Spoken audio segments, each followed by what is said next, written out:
Orlando police officer who arrested a man after she mistook donut glaze for amphetamine has been disciplined for making a false arrest. I'm Renee Stutzman, and this is Orlando Sentinel News Now.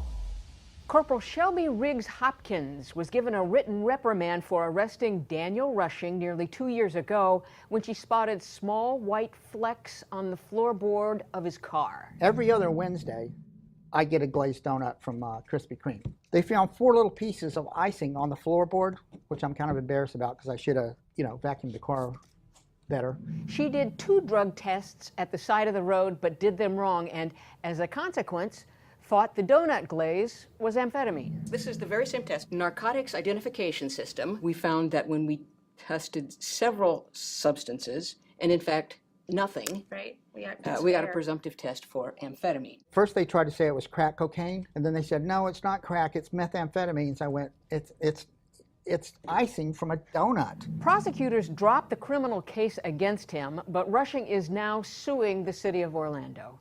For more on the story, stay on OrlandoSentinel.com.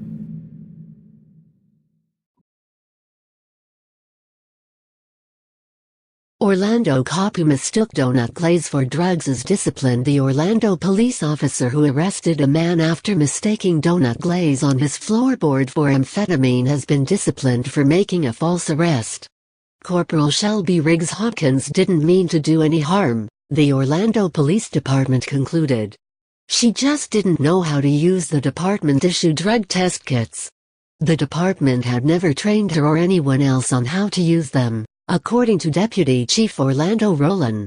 In 2015, OPD bought 81 of the kits, the agency reported. In 2016 it bought 350. The Orlando Sentinel published a story about the arrest on July 28. On September 19, Police Chief John Mina ordered every sworn officer on the payroll to be trained on how to use the kits. So far, 737 officers have received that training, the agency reported Thursday. The only exceptions are 36 new hires. The man who was falsely arrested has filed suit against the city and the manufacturer of the kits, Sapphire Island, LLC, a company based in Jacksonville. The case is pending in State Circuit Court in Orlando.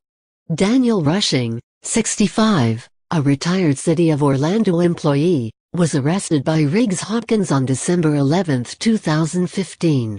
Rushing had driven to the 7-Eleven at the corner of West Colonial Drive and Edgewater Drive during the lunch hour that day to see if his friend, who worked there, needed a ride home, he said.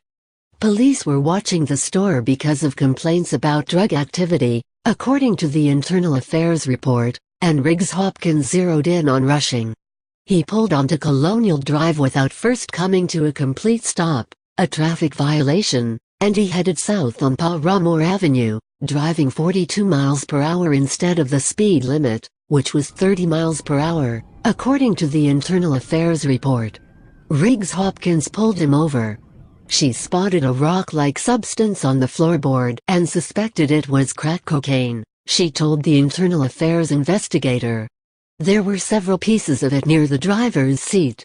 I recognized through my 11 years of training and experience as a law enforcement officer the substance to be some sort of narcotic, she wrote in Rushing's arrest report.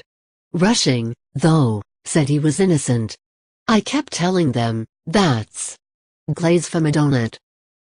They tried to say it was crack cocaine at first, then they said, no, it's meth, crystal meth, Rushing said.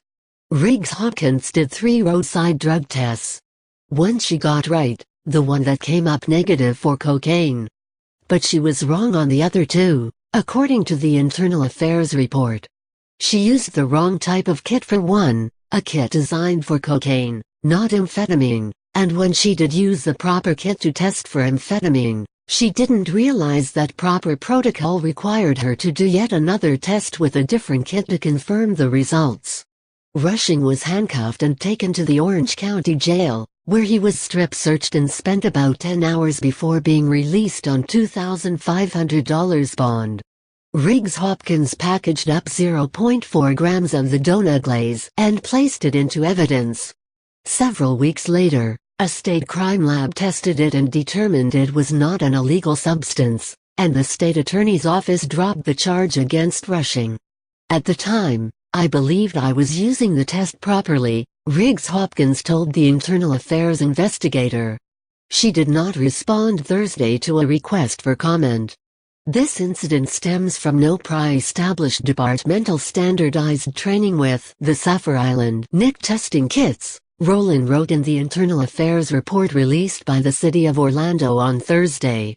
Riggs Hopkins was given a written reprimand for making an improper arrest.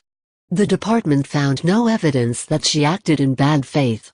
It did fault her, though, for arresting Rushing on a charge of possession of methamphetamine when she believed what was on the floorboard was amphetamine. She wrote the statute number for meth on the arrest report, she said, because she couldn't find the one for amphetamine. Thursday's report also revealed that the department had a sergeant in its drug unit pull the evidence sample on July 28 and run another test. It came back negative. The next day, the department began its internal affairs investigation. Stutzman at OrlandoSentinel.com or 407-650-6394.